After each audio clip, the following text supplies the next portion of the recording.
Check this out. A guy walking with purpose, trash bag in hand. Watch how he approaches the bin.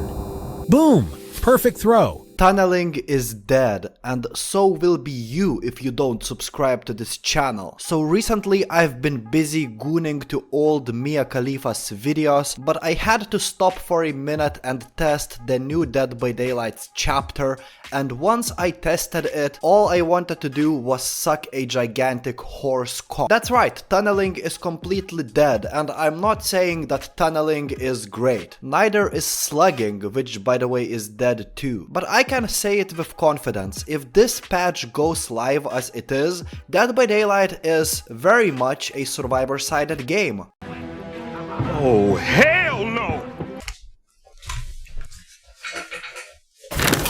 Honestly, if it goes live, all of the Catholic churches will be full of Dead by Daylight players praying to win their killer games. And there are some great things about this update. The new killer looks fuckable in both of her whole Base Kit Pop Goes the Weasel and Base Kit Barbecue and Chili is something I have never even dreamt of. I don't count your blessings.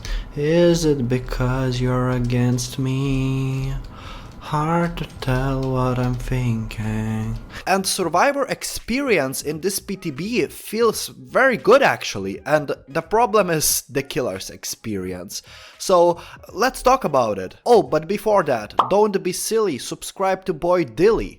I have to make it clear that this video is not a patch review necessarily. I mean, I'm making this video pretty late because I have a full-time job and I can't afford my time making Dead by Daylight videos. But hey, getting straight into it, the tunneling reduction update works as it's supposed to. I mean, if you are still tunneling people after this update goes live, I might as well marry your mom. It's just stupid. If you don't tunnel people and play by the rules like a good boy, not only will the game tell you that you're a good boy by making every hook you get golden, but also after hooking a survivor that is different than the last hooked survivor, you will gain a 20% bonus to the next damage generator action, which basically means that you will have a free Pop Goes the Weasel perk. Combine it with Pop Goes the Weasel itself and it's like 35% of bonus generator regression. You can also combine it with the new version of Barbecue and Chili. I believe you can also combine it with Call of Brian and a couple other perks, and you will be regressing generators faster than ever before, which is very cool. But keep in mind that that 20% bonus is not for every killer. The strongest killers in the game, like the Nurse, the Blight, etc., they will get a 10% bonus regression if you are a good boy. What's weird is that the newest killer, the Krasue or the Krasue, I don't know what the fuck is her name, but she's sexy nonetheless. Anyway, she is among those killers that get only 10% of the bonus regression after kicking a generator if you hook a survivor that hasn't been previously hooked. Which means that these morons thought that the new killer would be an S tier killer.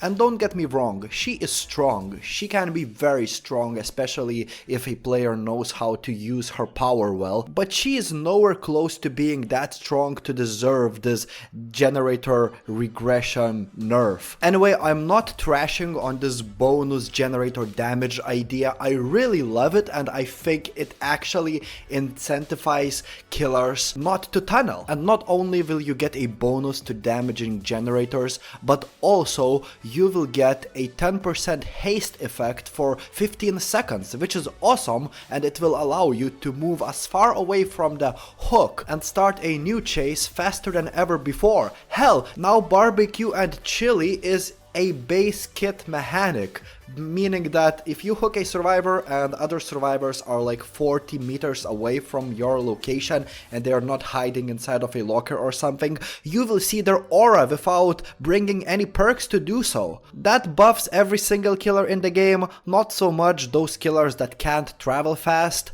but killers like the Dredge or the Blight, these killers will benefit from this change. And these are some positive killer buffs that would actually encourage every single killer killer not to tunnel. Now, of course, it would also be fair to buff survivors, right? Makes sense. So let's see how they buffed survivors. Oh shit, you are telling me that survivors that are unhooked or unhook themselves will receive unhook protections for 30 seconds? They will get 10% haste status effect, endurance status effect, elusive status effect, no collision with other players, which is actually very cool. They will see the killer's aura within 32 meters, they will have an immunity to AFK crows and immunity to killer instinct, which is terrible.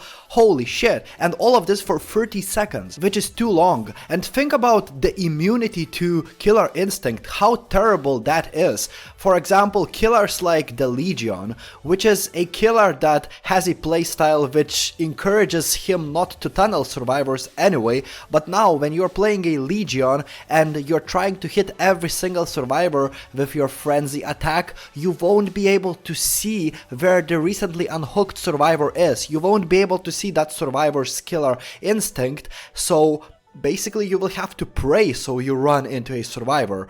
Another killer is Pinhead. Now apparently you won't be able to see where the survivor is if they have been recently unhooked and they are holding a box. If this goes to the live server, then it will make Pinhead one of the weakest killers in the game, which is crazy. I can tell you that this stupid no killer instinct after being unhooked mechanic will nerf Springtrap, Demogorgon, Legion, Pinhead, Xenomorph, and some other killers too. And these killers are already pretty weak compared to the strongest killers in the game. So you get why it is problematic, right? Now, all of the other bonuses that survivors get after being unhooked, I think they're pretty good and, you know, it's fair, but 30 seconds is just too long, man. I think that this shit should be reduced at least twice, like 10 or 15 seconds would be fine, but within 30 seconds it's very easy to start a new chase with a new survivor, then accidentally run into previously unhooked survivor,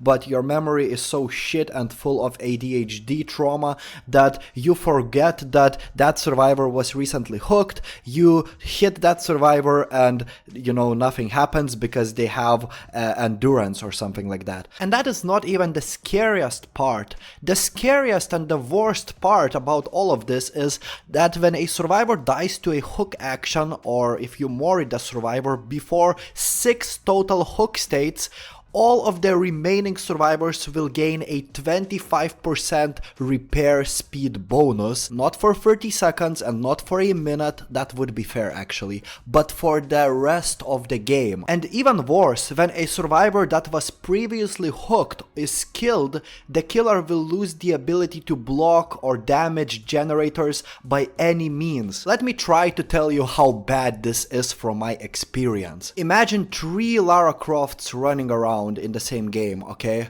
You down one of them, you hook one of them, and then you try to chase another one. The match is going like shit, the survivor is a good looper and you can't catch that survivor. The previously hooked survivor has been unhooked, 30 seconds have passed, and you know, you see another Lara Croft in front of you, and you just start to chase her. You hit that Lara Croft twice, she goes down, and you realize, whoops, I have hooked this survivor, not once, but twice, and she was the last survivor that I hooked.